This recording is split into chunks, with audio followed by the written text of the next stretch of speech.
Hello, everybody. I hope you're all doing well and you're ready for this week's modules and work. My name is Rusty, and my big problem that I'm working on is the phenomenon of nature deficit disorder in young children and its impacts on development and children's mental health. In this modern day and age, kids are not playing outside like they used to. We have developed into a risk-adverse society where children are not given the freedom and opportunities to have unrestricted outdoor play. It's very monitored, and there's always adult supervision. Increased parent supervision, as well as the overwhelming presence of short-form media in children's lives, have made the outdoors a foreign place. So things like iPads, iPhones, video games, TV shows, they're not getting outside as much as they used to. According to Louise Madsen, a writer for the World Playground Research Institute, children now engage in 50% less unstructured outdoor activities, with only 27% playing outside regularly. She also notes some of the major factors why children are spending less time outside, listing increased screen time, parental safety concerns, rising car traffic, limited outdoor playtime in schools and childcare settings, schoolyards and playgrounds closed after hours for safety reasons, or poorly maintained or closed public playgrounds, which create play deserts in many areas. In the context of Bronfenbrenner's theory, human development occurs as a result of an ecological process, which he called the bioecological process. During this process, many interacting systems of environmental factors come into play that will shape an individual's development and influence educational opportunities. So, from a microsystem perspective, children with access to smart technology, so again, iPhones, iPads, television, tablets, video games, etc., are further and further disconnected from the outdoor world. This disconnect can cause nature deficit disorder, which is a phenomenon in which the lack of access to the natural world has negative physical and mental effects on developing children. Some of the symptoms children with this disorder experience are heightened levels of anxiety and depression, weakened immune systems, insecurity, behavioral problems, and they can even impact your five senses. They can dull them, which is not good. By creating an at-home environment in which outdoor play is considered valuable and crucial for development, we can begin to separate children from isolating indoors on their screens to playing outdoors with their peers.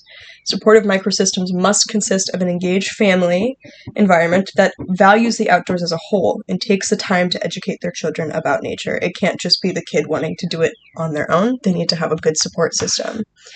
From a mesosystem perspective, communication between the individual's home and school environments is crucial and can help develop a strong relationship with the outdoors. By encouraging students to take an interest in the outdoors, take risks, and explore the world around them, school and community centers can help build that relationship with an individual and the outdoors. So if they're not getting that sort of encouragement from home, they need to be getting it from somewhere else. From an exosystem perspective, there are many external factors that indirectly influence children's relationship with nature. Lack of access to safe outdoor play environments, playground closures, as I said earlier, busy roads, community-based disregard for the natural environment. So if a child sees instances of deforestation or closing down parks to replace with some sort of big infrastructure, right? Or if they're in an environment where there's a lot of litter all around, they're not going to see the significance of the outdoor world. They're going to think it disposable. To promote a child's relationship with the outdoors, policy and lawmakers must take into account their roles in protecting the outdoors and future generations. From a macrosystem perspective, social attitudes around the protection of the outdoors is crucial for children to develop a strong relationship with the outdoors. Without the proper cultural significance, the outdoors and outdoor play become secondary and children's mental health will be impacted. So again, like I said earlier, if they're living in an environment where there's sort of a disregard for the natural world, they're going to take that internally and they're also going to have a disregard. Without this cultural shift, there's no way to ensure the natural world is protected, and children will be more prone to develop nature deficit disorder and suffer possible long-term consequences. From a chronosystem perspective, attitudes surrounding the outside world are drastically different now than they have been in other time periods. For the first real time in history, we are seeing the impacts of lack of access to the outdoors, and we actually can't really say for certain what the long-term effects are going to be. There's not been any other point in history where the outdoors has felt so separated from personal lives, right? nature deficit disorder has not like existed in any other time. It's a very modern problem. We're entering into completely uncharted territories. However, we can look back in time to the plethora of historical examples of the positive impacts of engaging with the outdoors. So, Henry David Thoreau and Muir, and we can look at all the developments of all the national parks. We can read like most every philosophy book written in the last 100 years. They all talk about going outside. Using these historical references as guides, we can begin to truly appreciate the outdoors and protect the development of our children.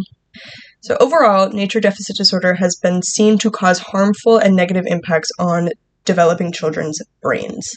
This phenomenon can impact children's social, cognitive, behavioral, and physical development, and can likely cause long-term issues later on in life. This is a societal concern for two major reasons. The first being, nature deficit disorder is going to be harmful to upcoming generations, and a love and appreciation of nature will be lost.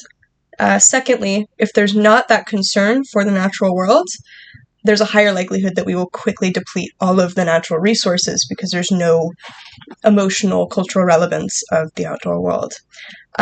We'll be left without any of it. And one question I have for you guys is, how do you think nature and the outdoors impacted your development as a child?